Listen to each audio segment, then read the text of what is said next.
actually just sat down there and I really need to go to the bathroom. No, she's back.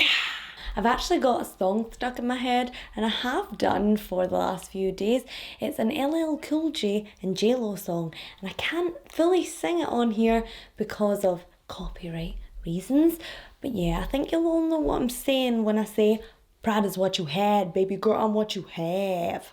Hey there guys! My name is Megan if you're new here, and if not, welcome back for episode 24 of Killer Weekend, where each week we'll discuss a true crime case and you guys can feel free to leave your thoughts in the comments box below. I feel like they get wilder every week, so just bear with me. If you like all things true crime, supernatural, UFO, conspiracy theory, and all that good stuff in between, then hit that subscribe button. I'll be here for you every Friday with our killer weekends, and on and off as a little treat, every couple of Wednesdays with our Weirdo Wednesdays, where we'll discuss something spooky. Ooh. I will leave a small disclaimer at the beginning of this episode. It does involve details of violent and sexual crime and, oh no, bad language. If that's a trigger point for you, please do feel free, turn away now. I just want to say a big hello and thank you to everyone who subscribes to my channel and all of you lovely people also who follow me on Instagram. If you follow me on Instagram, and I'm not saying you have to or anything, but yeah, if you do follow me, you'll know that last week wasn't my favourite week in life, and yeah, let's just leave it at that, shall we? But you guys were there for me when I literally was starting to think, this is so much hassle, should I be doing YouTube? Just second guessing myself like an absolute psycho. And then you guys were there to be like, no. So thank you so much. It really means the world to me, and I actually really mean that. I needed you guys that day and you were there for me, so thank you. I love you, I love you, I love you. Even though I've got orange hands, please love me back. But whatever, that was an old week. This is a new positive week and I'm so excited. I'm going on a ghost tour with my friend at the weekend, and she actually likes ghost tours, so that's nice because it means I don't have to physically force someone like I do with my fiance these days to go on ghost tours. I mean, he does like the ghost tours deep down. He just thinks that we've been to too many, and I'm like, is there such a thing as too many ghost tours? Real question. No. I know it's all rigged and there's probably some fat guy in the control room pressing the strobe lights, flashing them on and off, but I just love it. I don't know why, and it still frightens me, so that's the main thing right there. So guys, last week we were chit-chatting away about Halloween and what I should wear as a costume, and all of your ideas were amazing. I'm actually going to put up a wee poll with some of my kind of favourite ideas that were DM'd and some that were written in the comments box. So yeah, if you want to follow me on Instagram, it's at Megan True Crime. You can jump over and see the poll. It should be up on Saturday, so keep your eyes peeled. And yeah, vote for your favourite costume. But all of that Halloween talk actually got me thinking about a case that I was going to save for Halloween time, but I thought, why not? Let's just throw it in here. It's halfway through the year and hopefully this will tide us over until real spooky time gets here. Now guys, I'm gonna warn you, this is a case that is like truly scary. It's not all about fake blood, it's not all about latex masks, it's about real, true horror. Like, if you guys know me by now, I love a big Halloween party as much as the next dude, and in 2014 in October, so did a 22-year-old named Chelsea. She was rolling up into a big Halloween bash. She was so excited about it, and while she was taking her selfies and doing her shots, she had no clue that a real live monster was there stalking his prey. This killer was lurking through the crowd, making sure that Halloween would be a night they would never forget. This week, we will be discussing the terrifying Halloween murder of Chelsea Bruck. Chelsea Ellen Bruck was born on the 28th of January 1992. She was the fifth child to Leanda and Matthew Bruck and was actually the youngest of 5. Ouch. She grew up with her 3 elder sisters and her 1 elder brother. They were a really tight-knit family, and I actually broke my heart to read this, but the four sisters were known as the Bruck girls, and I can just really resonate with that because I come from a family of mostly women. Like literally we've got like 3 boys in our whole family for like generations. The happy family lived a fairly kind of modest life. Leanda, the mum, was working in the bank at the time, and Chelsea's dad Matthew was actually a farmer by trade. The family of 7 lived in a small village of Maybe within Monroe County, Michigan. And can I just say, like, I'd love to live in a town called Maybe. Can you imagine someone being like, where are you from? And you're like, maybe. And they're like, no, where are you from though? Maybe. And they're like, no, seriously, honey, where are you from? It just reminds me of that scene from Dude, Where's My Car? And they're trying to read each other's backs. That's actually a really good movie. Until the point where the giant woman starts eating people. Then that's where you lost me, Ashton. Chelsea was one of those girls that I think I would have just loved to have been friends with. She was so cool. She loved video games. She loved Final Fantasy. She loved Doctor Who. That was her favourite TV show, and was always really interested in musicals. Like if she was listening to a CD or something on her iPhone, it was going to be a musical she was listening to. She just loved things like that. She loved really theatrical kind of stylings of music, and this made her fall in love even more with the band Queen, especially when Adam is the headliner. It's all about Adam. Anyone heard him singing Cher's Believe in Life After Love? It'll change you. When I heard that Chelsea loved baking and she was obsessed with the Batman series, I was like, let me be your friend, Chelsea. Chelsea attended Monroe High School growing up, and she had a good core group of friends. She wasn't the most popular girl in the world, but she just had a really good core group of friends, and it was more about quality than quantity for Chelsea. At the age of 18, Chelsea started working within a restaurant called Olga's Kitchen in the Mall of Monroe. She loved her job there. She loved working with food. She loved working with the public. It was actually whilst working in Olga's Kitchen that Chelsea found this love for the culinary arts, and this was something she was taking steps to study at community college. So she was saving up so she could go and get an education, and she always had a dream of opening her own bakery. So it seemed like at this point in her life, Chelsea was kind of making moves. You know, she had kind of been at home for a while after school, but she was saving up to get a further education, and she had really found her passion in life, and she felt like that was baking. During the summer of 2014, Chelsea was actually putting her creative side into something else really positive. She was making herself a Halloween costume. Yes, the woman could sew too. I know, she's amazing. For her costume, Chelsea had chosen her favourite Batman villain, which was Poison Ivy, who was played by Uma Thurman in the 1997 classic Batman and Robin. Now I know what you're going to say. Not the most popular Batman, but Batman Forever and Batman and Robin, I'm just gonna put out there unpopular opinion, they're my favourite Batman movies. They are.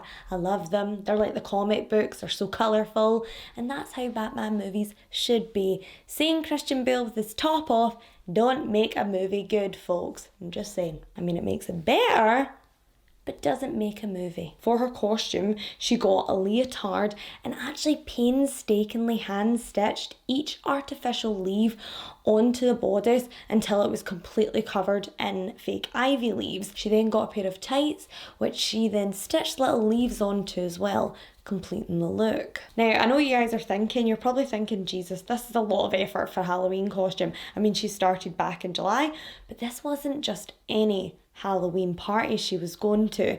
You see, each year in Monroe County, a man named Big Mike threw a Halloween bash which was renowned through the entire county of Monroe, and this year it had just blown up majorly. Mike Williams, the guy who used to throw these parties, and when you look at this dude, I know you're just hearing the exact same thing that I'm hearing. I just keep hearing, Big Mike, Big Mike. I don't know why.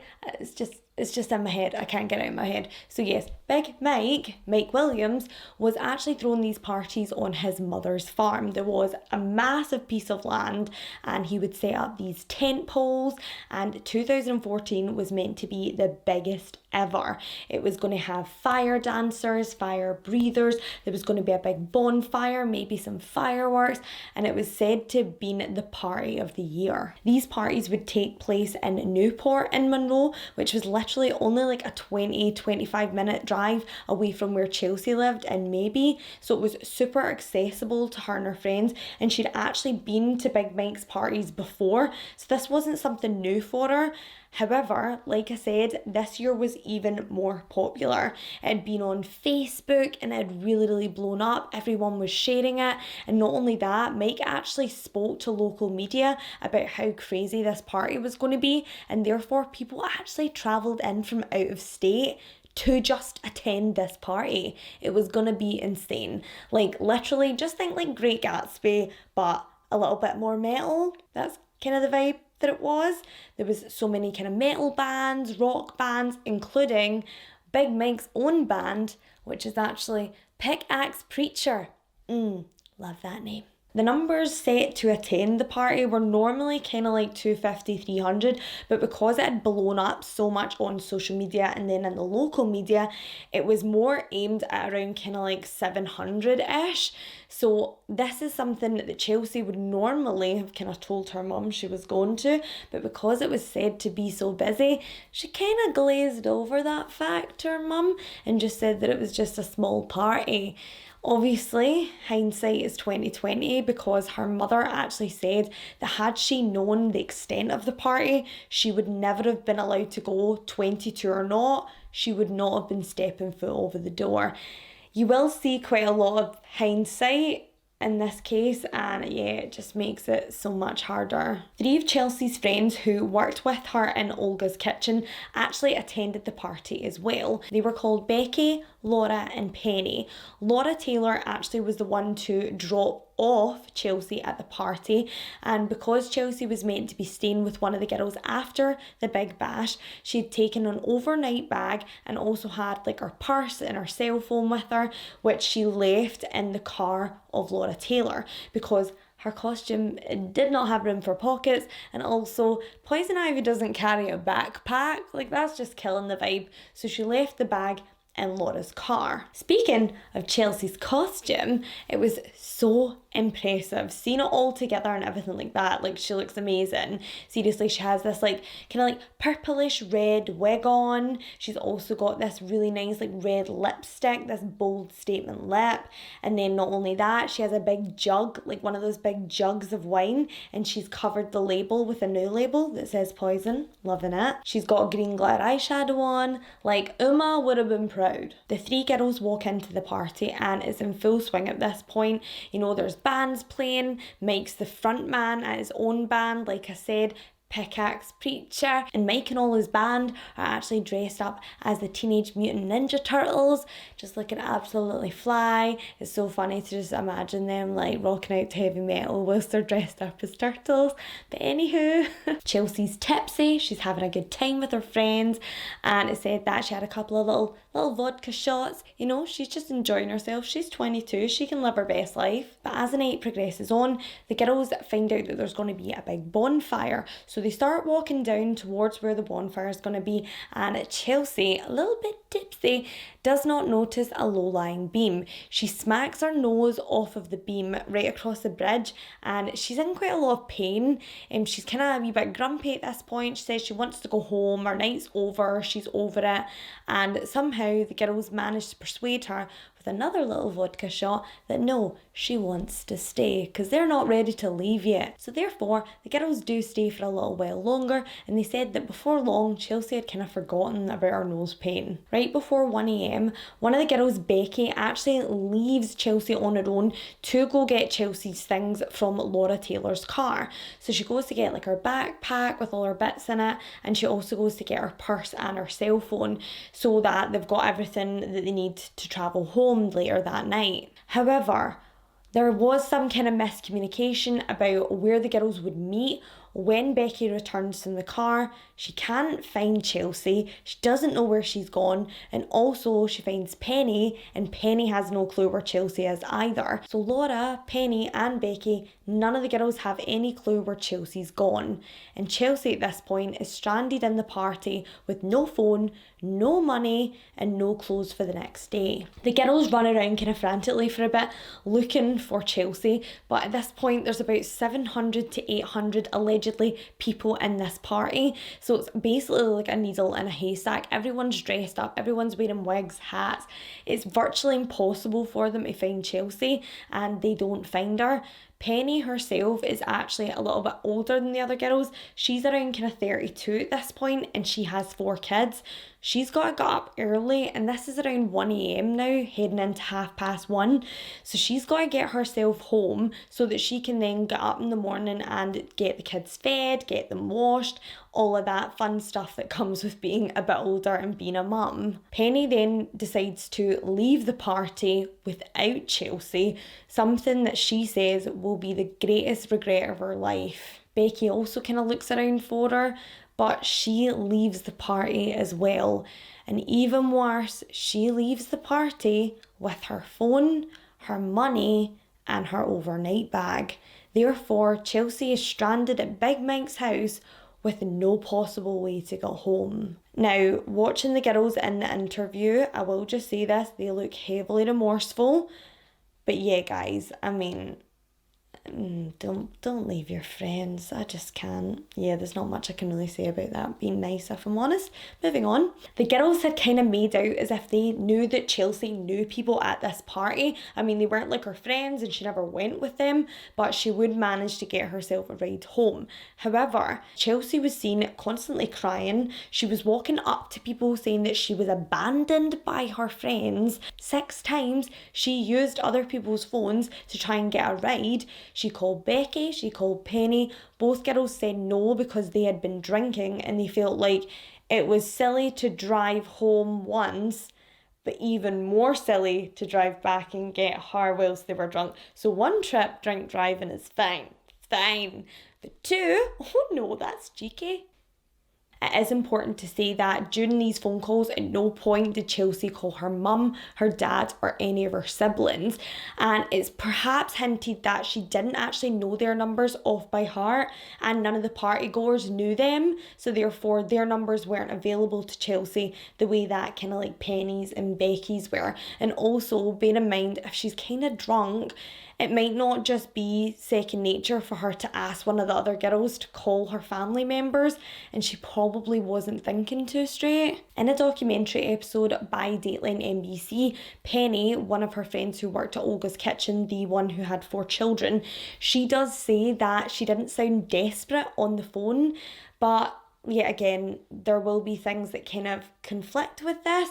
People said that at 3 a.m. in the morning, after failing to get a ride home, Chelsea was seen in the middle of the field whilst the party was kind of dying down. There wasn't that many people there. She was seen crying and sobbing into her hands. The next day, on the 26th of October, kind of early afternoonish, Becky actually messages Chelsea's mum to say that she has her phone and that if Chelsea wants to, she'll be home all day, hungover, so if she wants to pick up her things, she can, she'll be in the house. Now, Chelsea's mum doesn't actually respond to this message. Later on that evening, it's actually Chelsea's sister that then messages Becky on Facebook and says that Chelsea never made it home. All the girls that had been with Chelsea that previous night, Penny, Becky and Laura, all just assumed that perhaps Chelsea had stayed with another friend that she had got a ride home with, and that she would turn up the next morning once she'd slept her hangover off. As I said, all the girls were pretty tipsy, and therefore they thought she was maybe just chilling at a friend's house. She didn't have her phone on her, so she couldn't text her mum. That's what everyone kind of chalked it up to. However, when she still didn't turn up after 48 hours, everyone knew in her family that this was not like Chelsea. Something was wrong. Big Mike, the host of the party, had actually been messaged by several party goers as well, and therefore he took upon himself to go out into his field and search for Chelsea with his dog, just in case, she'd gotten really drunk and passed out somewhere, and maybe, it'd been really cold and something had happened to her. So he went out with his dog, looking in the field, seeing if he could find any trace of Chelsea, and even though he didn't, his dog actually got his foot, his little paw, caught in a fox trap, and therefore he had to head back to the house because his dog was then injured. When he headed back to the farmhouse, lo and behold, Chelsea's mum Leanda was literally waiting at his front step. It was said Leanda was quite kind of a little bit angry with Mike, and he got the impression that she was really suspicious of him. He said that he had to take the dog to the vet, but by all means she was more than welcome to have a look around the grounds and he would be back as soon as possible. But when he arrived back, there was actually 15 searchers all looking through the fields for Chelsea. Not only this, they then kind of set up camp at Big Mike's house. So they hired portaloos, they had a big tent where they were doing flyer handouts, they were organising walking routes that Chelsea may have taken from Mike's house to her own home, so that they could retrace Chelsea's steps and perhaps try and find any clues of which direction she went in. Big Mike was kind of okay with this. They never really asked Big Mike at all, but he kind of thought, well, they're going through a lot, so I'll just leave them to it.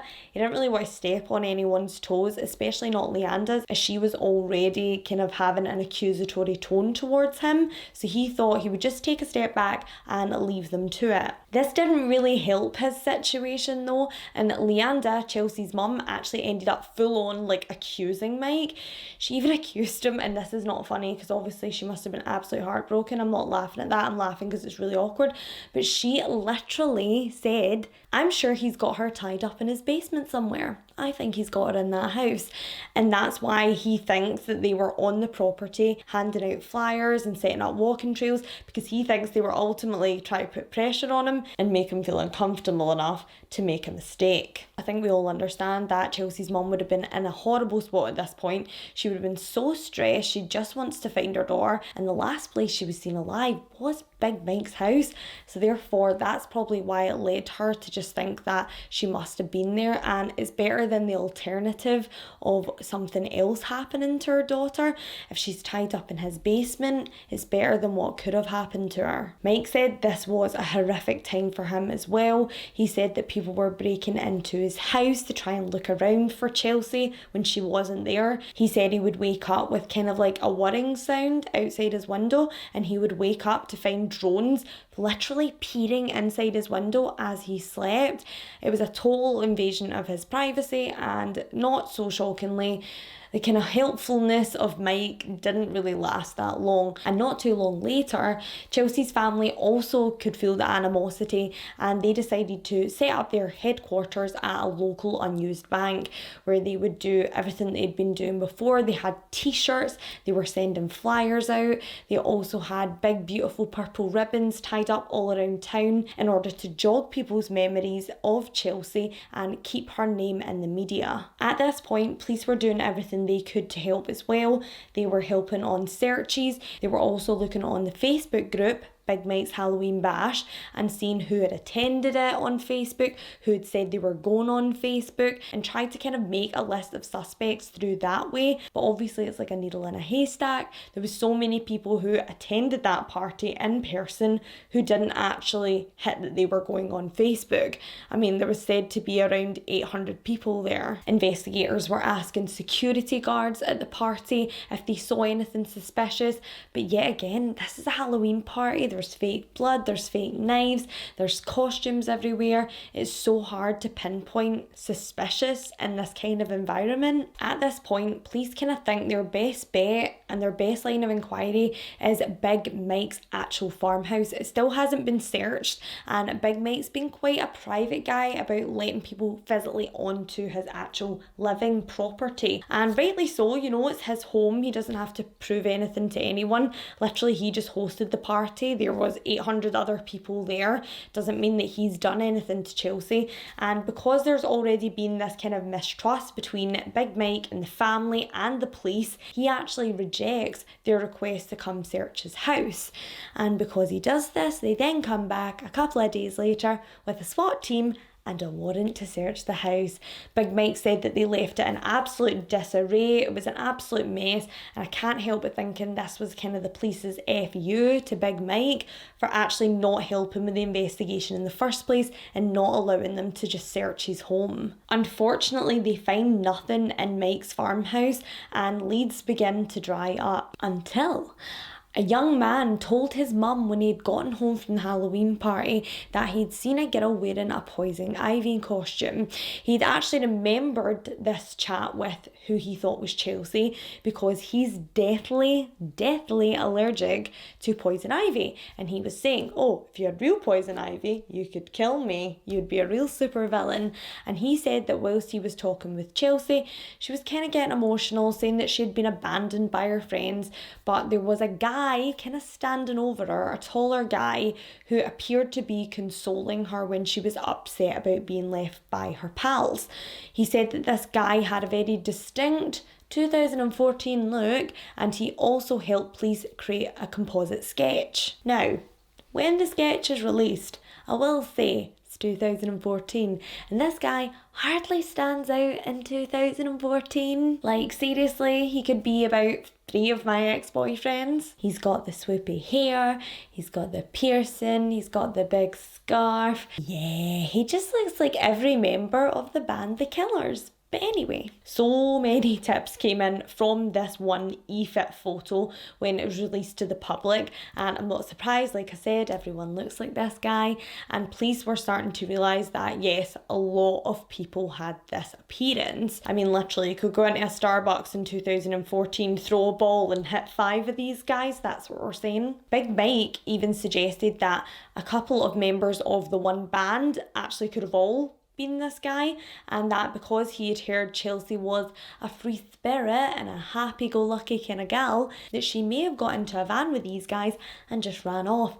Police weren't really buying that story, but they did think it was a good possible lead that someone in this band might have been involved, so therefore they tracked down the band members, but unfortunately all of them had alibis. They'd all left the party by the time that Chelsea was kind of last seen kind of floating around, so these men were then ruled out as suspects. They kind of thought that Chelsea would like jump into the van with these emo looking dudes. It really reminds me of that movie Jennifer's Body, and I'm not saying that it's wrong to think that, because that would have so been me back in 2014. I would have been like, oh, you can remotely play an instrument? Count me in. In all seriousness though, girls, just don't get in the back of vans with strangers. Don't even get in the back of vans with boys that you know. You're better than that. You're a golden queen. A really promising tip then comes in to police about a man named Harlan Bird. This young guy had allegedly been going round and telling friends about an incident that he had witnessed at Mike's Halloween bash. He'd been telling his friends that he saw a young woman in a poison ivy costume being attacked and kind of beaten up by 2 guys in the car park area. He said that he had intervened and the guys had ran off, and when he had kind of hugged Chelsea as a thank you for saving her life, he had seen that she had transferred a tiny bit of blood onto his t-shirt. He said that because Chelsea was in such a bad state, he wanted to go back into the party and see if there was anyone there who actually knew Chelsea. So he put Chelsea into an open car, not his car, just an open 4-door red car, and left her there whilst he went back into the party. He said that he couldn't find any of her friends, and then when he came back outside, Chelsea and the 4-door car were gone. So who drove this mysterious 4-door car, and who was leaving their car doors open? So police kind of touch on the fact that he casually slides in that he had blood of Chelsea's on his t-shirt. They think that's a wee bit strange. He then comes back with this saying, but guys, the t-shirt's probably already been washed by my fiance. Convenient that. Whoopsie. He asks if police can still get a DNA match even after an item's been washed, and they're like, no, we wouldn't be able to do that. And he's like, oh no, oh sad, that's a shame. Police find this a little bit odd. He can't exactly remember the make and model of the car. He keeps getting mixed up whether the blood was coming from Chelsea's nose, whether it was coming from somewhere else, where she was bleeding from, and whether he saw blood at all until he got home and noticed it on his t-shirt. And they kind of keep pushing because they think that maybe he's done something to Chelsea. But what happens next is even worse than that. Yes, ladies and gentlemen, Harlan Bird comes out and says, "Sorry guys, I'm a big fat liar. I made the whole thing up for attention to make out as if I was a hero." To be fair, police actually do charge him with making a false statement and they move on, feeling a little bit deflated until another tip comes in, and this one's super promising as well. You see, a young woman named Kerry Carr comes in because she is terrified of her now ex-boyfriend. She said that her ex-boyfriend was kind of playing with a pocket knife and was telling her that this is the one that he killed that Chelsea with. Now, he doesn't say her full name, but everyone in the town kind of knew who Chelsea was at this point when he said it, and she puts two and two together and thinks he must be a murderer. He's killed Chelsea Bruck. So she's terrified of him, allegedly, and she leaves him and goes straight to the police. However, if you watch the video back of her interview, she seems a little bit off. Something missing. Or maybe she's just a little bit drunk, because something is definitely not all right about this Kerry chick. But police do take her seriously. You know, she's really adamant. She's saying she's super scared. She's actually even saying to police that you can just interview him and release him because he will come after me and my child. So police do interview her now ex-boyfriend, and before the words are even out of their mouth, he knows that he's in that chair because of something that Kerry has said.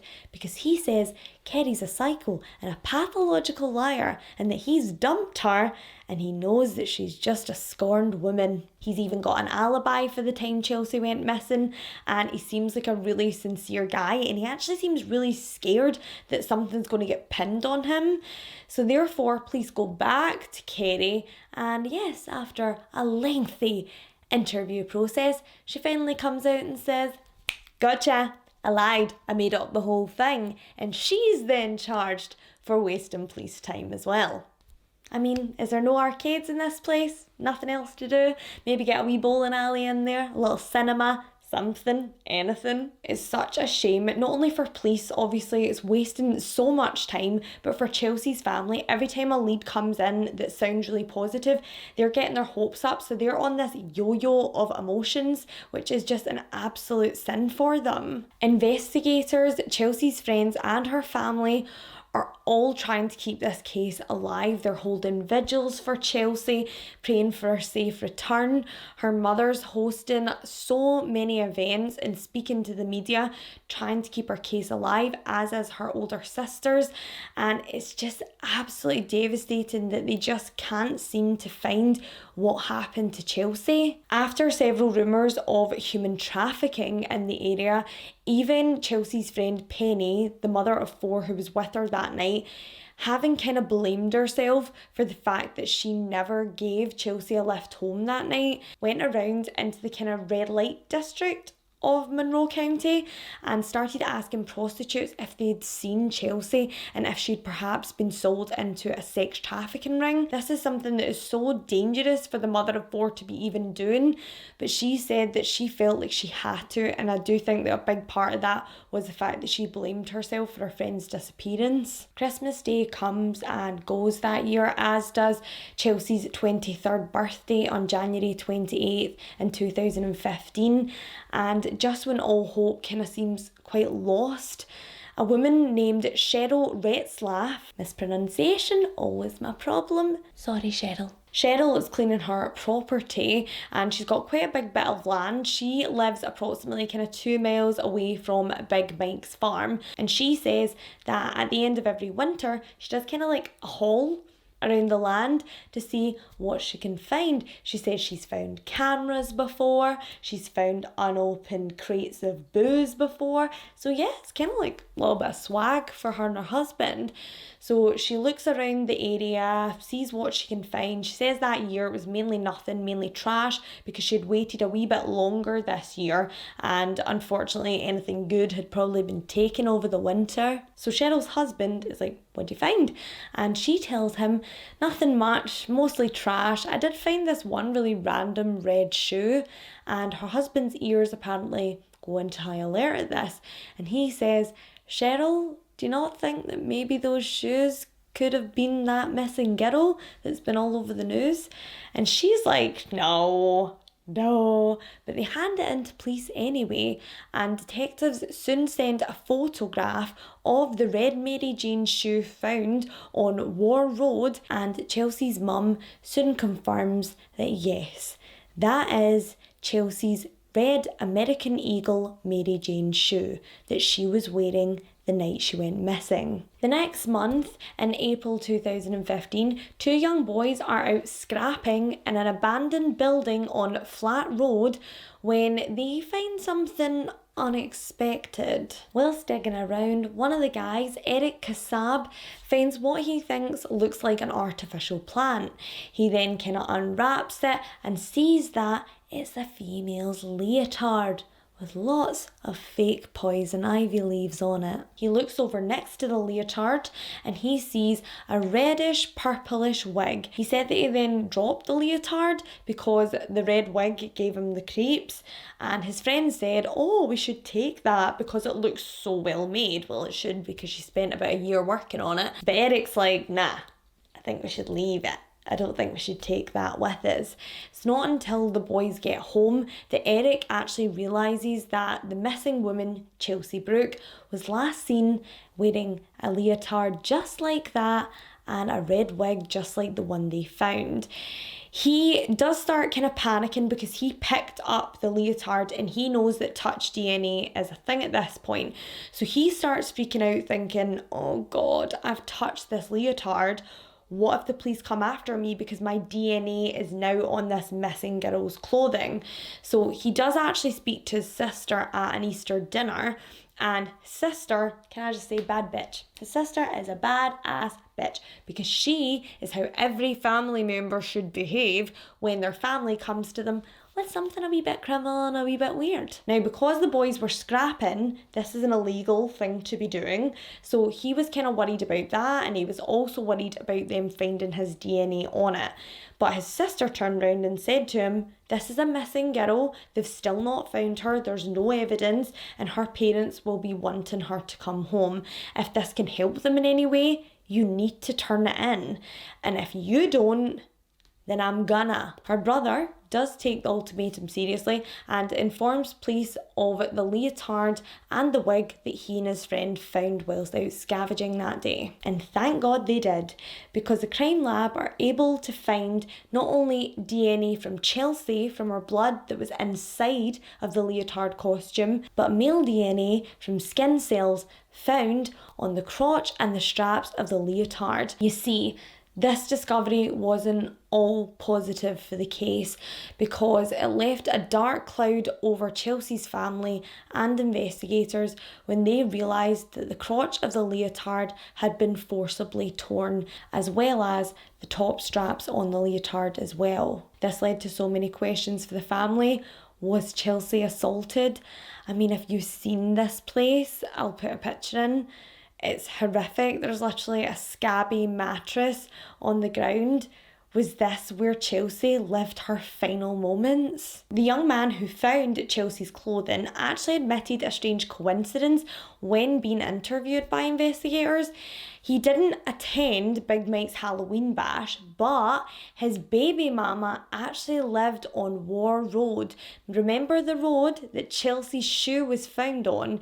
She lived on that road, and not only that, literally only 2 miles away from Big Mike's party. This was a strange coincidence, so police did kind of keep him on the back burner for now. Police then take it upon themselves to go and search the surrounding area, and whilst they are are searching this abandoned building, they notice that within the distance, they can see a trailer park, and not just any trailer park, boys and girls. They can see the Deerfield Estate trailer park, and guess who lives there, everybody? Remember Harlan Bird? The man who lied about helping Chelsea when she was being attacked by those two monsters in the car park? He lives right across the road, literally 100 yards away. Was that all a big lie? Or perhaps he actually did see Chelsea that night, but it wasn't someone else doing the attacking. I mean, come on, the leotard was found only a street away from where he lives. Nobody's that unlucky, are they? Harlan did lawyer up at this point, and rightly so. I always say, if you're accused of anything, just get a lawyer. It saves you a lot of grief in the long run. But he does actually offer a DNA sample, and not only that, he offers to do a polygraph test, and he passes. I mean, that means nothing to me because they're absolute garbage, but yes, he does pass the polygraph test. So therefore, please kind of leave him alone a little bit, because they do just think that he totally made the full thing up, and it's perhaps just that unlucky. But he's never quite far from their minds, like some of the other suspects. Out of the blue, on April 24th, 2015, a mysterious 911 call comes into dispatchers. You see, a man claims that he's found a body on his property. He says to dispatchers, "I can see her hair, it's blonde. I think it's that girl that's posted all over town." He's talking about Chelsea. You see, this man was currently undergoing construction on his property to build his dream home, which is just, the dark irony of that is absolutely horrific. He had a dump truck, which is not like the Cisco song, "Pack it up like a dump truck," a completely different dump truck, and he was dumping mud essentially to kind of fill in gaps on the land. And when he was doing this to level the land, his truck actually got stuck. So the truck gets stuck, and they go out to see exactly what's stuck in the truck. It's stuck on like a bit of log or something like that. But luckily it did get stuck, because right behind the log, they then find the remains of a young woman. The scary thing is, had the vehicle not got stuck, the remains would never have probably been found and would have been buried underneath this man's dream home, possibly forever. The body unfortunately couldn't be visually identified because of the level of decomposition. There was literally only a small section of hair still attached to the scalp, so therefore police had to use dental records to identify this woman, and it would take a day or so to get them back. They did, however, respectfully speak to the family previously to this, because they didn't want them hearing about a body being found out there before they had a chance to identify it, because the media were all over this burial site. But unfortunately, Chelsea's family's fears were realised when the next day the remains were identified of that of 22-year-old Chelsea Bruck. She'd been murdered the night of her disappearance. The coroner had said that Chelsea's main cause of death was blunt force trauma to the face. She'd been so badly beaten that her full jaw had been broken open, and not only that, there was several fractures around her face and mainly her eye sockets. She'd been heavily beaten to death. Because of the state of Chelsea's beloved poison ivy costume and also DNA found at previous scenes, police did determine that Chelsea was subject to a sexual assault prior to her murder. The DNA male profile finally arrived back from the crime lab, and one by one each person of interest was then exonerated. They tested Eric Kassab, the young man who found the leotard and wig while searching for scrap metal. Not a match. They tested the man who found her body whilst building his dream home. Not a match. They tested Big Mike. Not a match. And then they tested Harlan Bird, the man who was allegedly her saviour. He had her in a car, the car was gone, and then her costume was found literally a stone's throw away from his home in the trailer park.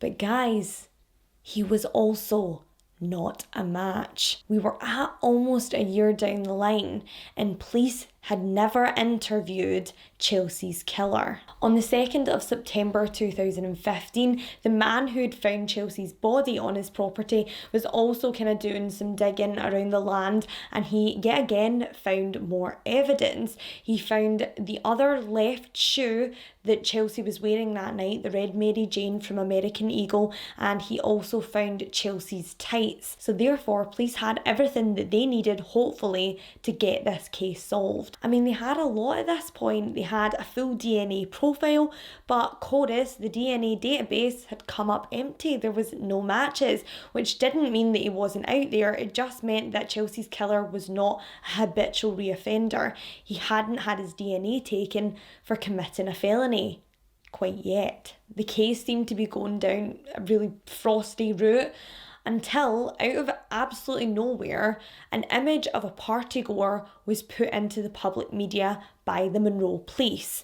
Now, this guy in the picture, he's got these like really creepy little beady eyes, and he's got a moustache, which in itself under the age of 40 should be illegal. And yeah, he's just jumping about like a loony, but I suppose he's just enjoying the music. And allegedly, police have known about this young man for quite some time. On the night of the party, he actually stopped at someone's house on War Road. Remember, the road where Chelsea's shoe was found. And he stopped into a man's house, knocked on the door, kept knocking, then started progressively banging on the door at around 3:30 in the morning. And when the man answered the door, he simply said that he was looking for a place to stay. He was at a party down the road, and the man was like, "No, thank you. Goodbye, sir." So when the man shut the door, he assumed that the young man would have left, but he didn't. He slept on the guy's porch. Can you imagine that? Someone coming to your door and be like, "Can I stay in your house?" And you're like, "No, stranger, bye." And then they literally fall asleep in your porch. He's much nicer than me, because I would have just phoned the police. In the morning, the young man leaves, but he actually leaves his leather vest. Yeah, again, why? Tash, leather vest. Won't say much more than that. And he leaves it on the porch of this man's house. When the man kind of starts going through it, trying to find an ID so that he can return the vest to this young boy, he realises that not only is there a knife in the pocket of the vest, but there is some nice rope. Just a casual knife, just a little rope, just normal party items, really. The young guy then comes back for his vest because he needs his vest and his kill kit, and the homeowner then phones the police and says, "This is hella sketchy." But for some reason, it's not brought up until literally we're almost talking about kind of a year and a half into the investigation, 2 years. I don't really get why this wasn't brought up before. And also, he looks super like the composite sketch. I mean, I know everyone looks like that sketch, but seriously, he looks like that sketch. So it seemed a wee bit weird, as if police were holding this to their chest for a reason. Was he the killer? The public appeal seems to work because the guy actually comes forward and he provides his DNA and he offers to do a polygraph test. And whilst the polygraph test is being arranged, police receive a phone call from the crime lab. They've got a match. But police are like, no, we've not taken this DNA yet. We've not ran this guy's DNA yet. But it's not him. It's not the knife carrier. But to be fair, side note, I think we should maybe just look into him for later reference down the line, because, yeah, you were thinking that too? I mean, I think we should still keep an eye on him at least. They've just received a hit from CODIS, a man who was charged with felony theft of a backpack and tattooing equipment. His DNA is a match to Chelsea's killer's DNA, and his name is Daniel Allen Clay. Daniel Allen Clay was mostly kind of arrested throughout his young life for petty thefts. He had several outstanding warrants for child support. He was unemployed. He was just all around not a great guy, but nothing major red flaggish. There was no sexual assaults in his criminal history, so really it just seemed that he was a petty criminal. Police decide not to spook Daniel and give him time to kind of come up with a cover story. They basically try and arrest him for the outstanding child support warrants. And when they do, shocker, he tries to run out the back door. But police are waiting for him out the back door. Like, why would you run from child supports, Daniel? When they start questioning this guy, I mean, he's a whole different level of asshole. Like, seriously, this guy actually thinks he's God's gift and he's got like 15 baby mamas and he's an absolute lost cause. He's just super douchey, and even his interviews are just really, really infuriating. Like, when asked if he remembers Chelsea or if he would have remembered her from the party, he says that, I mean, no, if she's not super hot or anything like that, I'm not gonna pay attention. I'm just so shallow like that, you know? What? Like, pardon? You're not there talking to your bro hands. You're talking about a dead girl, okay? He says that a friend that night actually saw him leave the party alone. He said that his friend, who's also another pimp daddy allegedly, had 4 women with him because they're just so irresistible. And when he was asking for a ride home with these 4 women, Daniel was like, no, I'm not going to give you a ride home. And then I end up getting stuck with the ugly one. Okay, Daniel. Cool. The investigators then casually slide in the fact about DNA. And Daniel does a complete 180 from I've never seen her, don't know her, can't see her, can't smell her, nothing, to okay, I had sex with her in the back of my car. They try and ask him if he ever hurt her, and he's like, no, I would never hurt a woman, would I? I'm such a nice guy. And police make a very, very intelligent decision to lie to little Daniel, because you see, he's not too clever. So they then throw in the fact that they know, but it's a big secret, that Chelsea has brittle bone disease, a disease that would make her partial to bone injuries more so than the average human. So Daniel goes, oh, I'm gonna run with this, and says, yeah, I've heard of that. When you touch them and their bones literally crumble, I've heard of that before. He then claims that he picked up Chelsea on War Road, where her shoe was found, and he consensually got her into his car, and the two had consensual sex in the back of his car. He said the sex started to get a little bit freaky, and it's like, yes, Daniel, that's probably what it's like when they start fighting you back. He then says that Chelsea asked him to choke her, and he must have choked her too hard, because within 20 to 30 seconds, he said that she then passed out. He couldn't wake her up, he couldn't revive her, he tried CPR, and instead of phoning an ambulance, the police, anyone, he just decided to dump her body. Now, during this interview, there is a massive inconsistency. You see, because the whole way through this, he claims that he never ever knew her. Daniel says he doesn't know her, never met her, hasn't seen her, but that's a big fat lie. You see, one of Daniel's baby mamas, Jessica, actually worked with Chelsea in Olga's kitchen, and Daniel would frequently come in to harass his said baby mama, and therefore would definitely have met Chelsea on more than one occasion. Not only this, Jessica, the baby's mother, she actually said that Chelsea was in the same group as Daniel at one point in the night, and they were all having a conversation. So already they've got him in a massive lie. He did know Chelsea, and was it possible that she caught his eye that night? He also claimed during his interview that this was an accidental death. However, upon searching his property, police not only found Chelsea's underwear, they actually found jewellery of Chelsea's that was taken as some sort of sick trophy. If you thought you were going to get caught for a crime, would you not toss everything? The way he tossed the leotard, the wig, the shoe, the tights, and Chelsea herself? But he kept a trophy?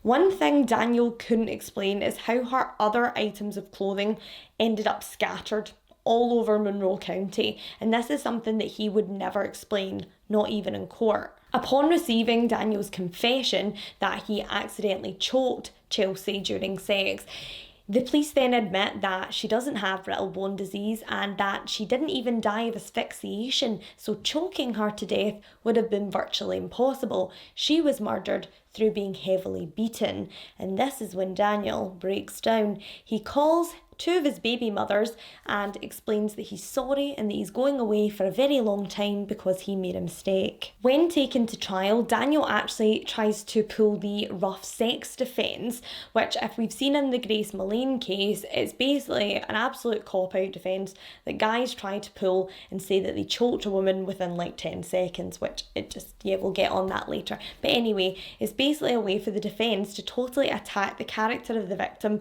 and mention their sexual history, everything like that, in order to try and get their client off scot-free. However, this judge actually had some morals and said that no, she would not be on trial that day. They did allow one question to be asked in the courtroom of Chelsea's friends. They asked, did she enjoy asphyxiation during sex? Was that something she had discussed with her close group of friends? Each witness said no, and therefore it was then dropped. They did try and ask if she was promiscuous, and the judge would not allow that question to be carried ahead. So well done you. Also, these questions about asphyxiation and rough sex are totally irrelevant because Chelsea was not killed by asphyxiation. She wasn't. The medical examiner said it was blunt force trauma and she was beaten to death. She was beaten in the face so badly that her bones were literally fractured. And the defence tried to say that these injuries could have happened anywhere between the time of her death to 3 hours later. They tried to even say that he dropped her 6 times trying to get her to the burial site, and that maybe even a log fell on her face from the wooded area where he had tried to bury her. I mean, it was a stretch. It was a real reach, Daniel, but good job trying. The medical examiner also stressed the fact that men need to stop trying to use this defence because you cannot asphyxiate someone within 20 to 30 seconds. She said she could have passed out within 20 to 30 seconds, but he would have had to have kept applying pressure for around 2 to 3 minutes in order to therefore kill Chelsea. We also have the crotch completely ripped out of Chelsea's costume, showing that this was a forcible sexual assault.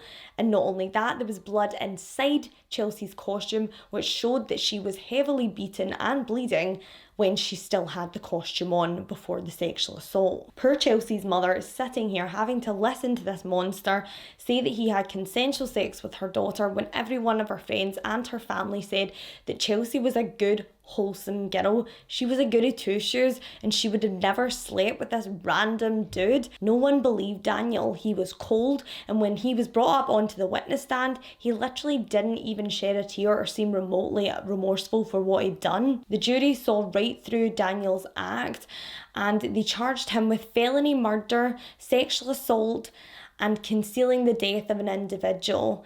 He was then to be sentenced around 8 weeks later. During the sentencing, Chelsea's family wore purple in honour of Chelsea because that was her favourite colour, much like the ribbons that they tied around town when she was missing. The family got the resolve they were looking for when Daniel Allen Clay was sentenced to life in prison without the possibility of parole. Judge White made the following closing statement, which describes Daniel Clay perfectly. He said, "It is clear to me, Mr. Clay, that you are a liar, a rapist, and a killer." This was only further proven to be true when Daniel Clay was accused and charged with raping 2 other women. The 2 women were 13 when Daniel committed these assaults, and it proved that he was a serial rapist, and this was definitely a pattern of behaviour. Chelsea's mother showed amazing strength at the sentencing and even said that she could forgive the man who killed her daughter, but she would never forget. And she handed him a Bible and told him to follow the path of the Lord. Because she was a devout Christian, she felt like the hatred and anger that she was holding in for Daniel would only cause her harm in the long run, and therefore her only path that she could choose was forgiveness. Daniel did apologise to the family, but years later is still appealing his charge and still denying that he murdered their daughter. So really, we all know he feels no remorse for this at all. Police believe that a different story took place that night than the one Daniel told. They believe that Daniel did know Chelsea and that had kind of liked the look of her when he'd seen her in Olga's kitchen. Nothing more than that, until he saw her as Poison Ivy at the Halloween party. She caught his eye, and then when he saw Chelsea leaving the party alone, sad and scared with no friends around to protect her, he then struck. Her shoe laying on the side of the road could prove that she was either dragged into his truck by force, or that midway along War Road, after accepting a lift from someone she knew, it was the baby's father of one of her work colleagues, and that perhaps he made a move, she tried to get out of the car and her shoe fell out in the struggle. They then believe that at this point, whether she was taken in the car by force or willingly, that she was then sexually assaulted and the crotch was ripped from her costume while she was beaten to death by Daniel Clay. As she lay dying, Daniel dumped her nude body and stole her underwear and jewellery as trophies. They believe that she was this good girl from a good family and she had everything going for her. She was bright, she was bubbly, she was intelligent, and he was just this down and out loser.